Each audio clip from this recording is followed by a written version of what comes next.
There you go, great lure. I think you've seen that already, just from those few clips. Catches fish. Savage Gear 3D hard eel. Comes in two sizes. 17 centimetre, which is 40 grams, and this 25 centimetre, which is 109 grams. So I'd suggest on the 17 centimetre, 40 gram, you're using it on a rod to suit, and probably 40 or 50 pound braid at least. Not too heavy because it's quite a light lure, even though it's a hard eel, it's quite light. And, too thick braid and it's going to struggle to get down a bit. But on your heavier 109 gram, 25 centimetre, you want your typical heavy pike lure rod, 100 gram plus, 80 pound braid, 100 pound titanium trace, and you're good to go. This has caught me already, probably 50 fish in maybe just over a month of proper using it. I've not managed to snag a proper beast yet on it, but I've been close already. I've had an easy big River 20. Came up, followed it, and actually on that day I used it on as a bit of a surface lure. Freezing cold, -2 degrees, over 14 foot of water, but I ripped that across top of water. That tail just made loads of commotion, and a pike came up and chased it, and I just ran out of water, and it turned the weight end. That was a big fish. But typical slow and steady retrieve. It sort of comes in, has a bit of a wobble to it, like that, and the tail's going mad at the back, and it's really good. A bit more about the lure. It's called a 3D hard eel. 3D because it's moulded in the shape of an eel, and that part is hard.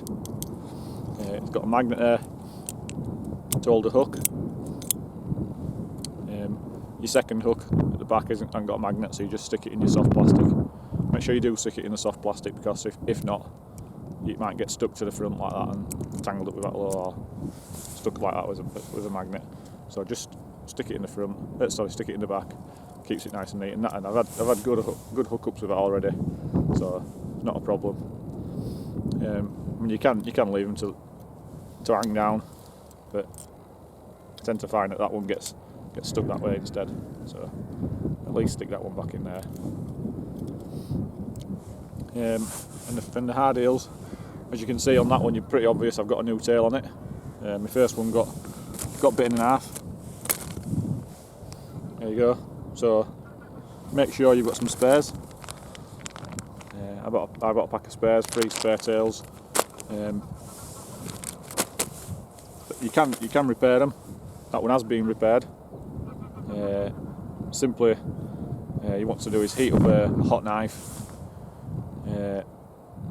and you just melt your plastic on it. Try and get your plastic as straight as possible, not kinked, or it'll make your lure go to one side, which I found. But keep it nice and straight, nice and flat. Using two wallpaper scrapers just to get a flat surface to squash it together, and that'll give me some more fish. I have used it again. It does work, and I've caught more fish. So, but at the moment I've just had that one on just to see what happens, and it's been working, catching fish. And the tails, you actually come with 2 tails, a smaller provocation tail, which I haven't got with me because I think I've lost it. But basically it's like that. Stuck here. It's like that, but just a really small tail, about that long. And the idea of it is you fish it like a jerk bait. So you'll twitch it, and your lure will go in sideways like that twitch, and your tail's wiggling away at back. It's a nice little lure, but I've not used it that way really. I've had a look at it, but I've not really used it. I like my eels this time of year. So your lure comes with the hard part comes with a screw on the back, and you just simply screw your soft eel back on it, your soft tail back on it. That's as easy as it is. Screw it in, and it's safe as houses. You can screw it quite tight. But when you put your tail on, you need to make sure it's straight, otherwise your lure will go sideways. But one thing to note,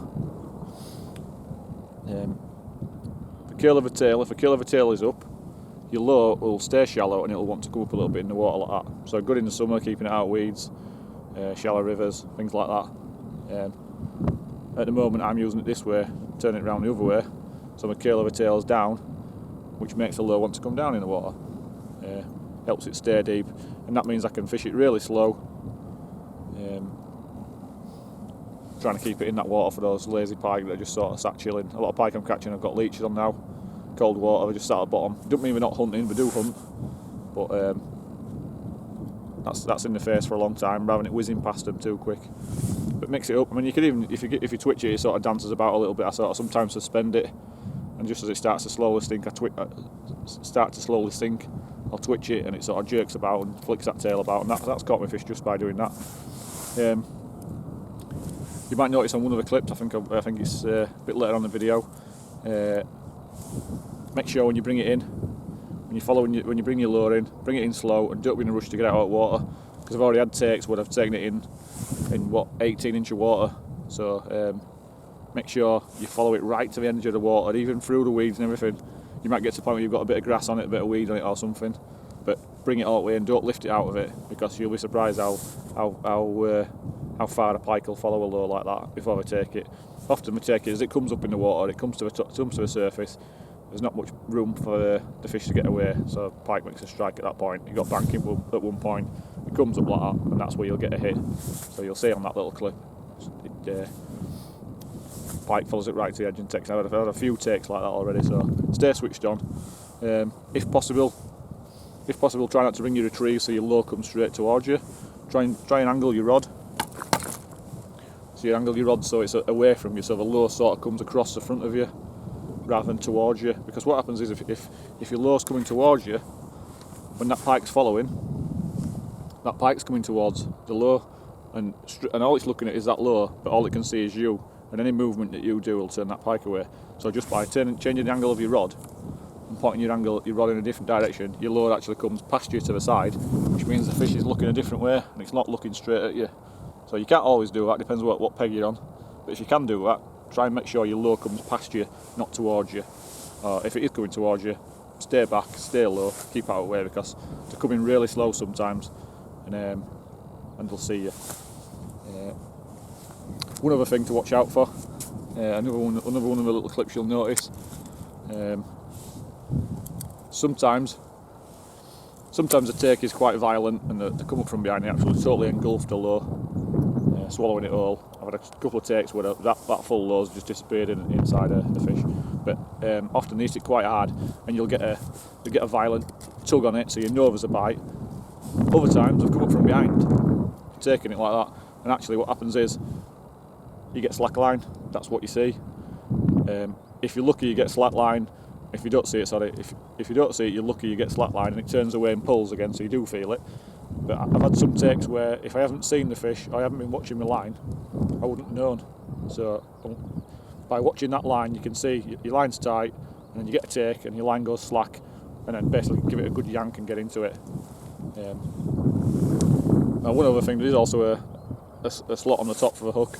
You can put a hook on the top, keep it out of the way at weed and things like that, and maybe slowly bring it across bottom, and you could probably take that one off. I don't think I've never used it that way, but I don't think it'll affect hook up rate. Should be fine. At the end of the day, pike come up and they'll swallow that. A 10-pound pike will swallow that all. Don't worry about that. It'll get all that in its mouth, no problem. So obviously that big tail, it might be 25 centimetres, but that tail just disappears, so you've got all that in its mouth. Easy, yeah. Great lure. If you haven't got something like that, get it. I am kind of liking it better than the original Savage Gear reel eel. I don't know. I just like that. I can fish it slower. I know with the 3D hard eel you can do that, but you need to mess about with making rigs and lighter jig heads, or even making a harness where it's not using a weight. So you can achieve it with a hard eel. With a reel eel. If you've got the reel eel, you don't have to particularly go out and buy it. It's not going to give you anything spectacularly different. But if you haven't got any eels or anything like this, then yeah, I'd say get on it and buy it. Great lure. I'm just going to catch more fish.